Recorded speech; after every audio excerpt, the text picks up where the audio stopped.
देखो गतकाली मुंडली रे आमर 6,26,000 क्यूसेक जल प्रवाहित होता एवं एटा उपरला 3टारे सर्वाधिक थिला 3टारू आमर 7टा जाए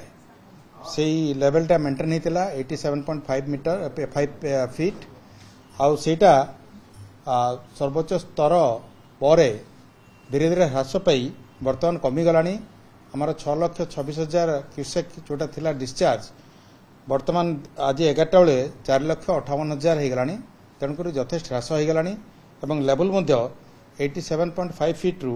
84.5 फीट को पलि आसलानी। तेबे मुंडली रे जो पानीटा आसीथिला सर्वाधिक जलस्तर जोटा मेंटेन करथिला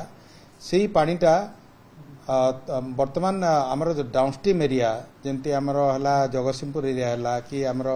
पुरी रो माने एरिया हला डेलांग एगुडा कर प्रवेश करिया पे आउरी मध्ये तार वर्तमान प्रवेश करिवो किंबा आउ किछि समय पर प्रवेश करिवो तेणु तार प्रभाव रे सेठी मध्ये मेंटेन हबो किंतु ता परे परे जेतु आमर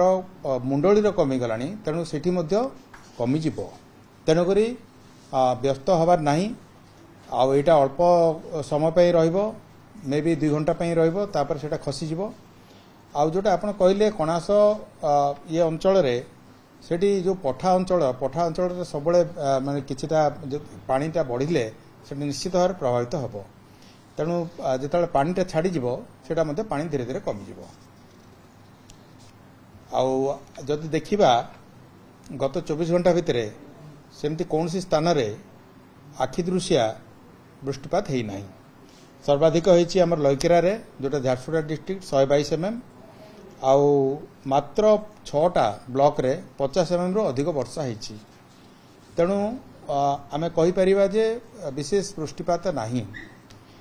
जदि आमे नदी गुडाकर जलस्तर देखिबा कोनसी स्थान रे बन्या परिस्थिति नाही मु पुणी थोर रिपीट करबा चाहिबी कोनसी स्थान रे बन्या परिस्थिति नाही आमर सबु स्थान रे जलस्तर गुडाक विपद संकेत यथेष तल रे प्रवाहित होची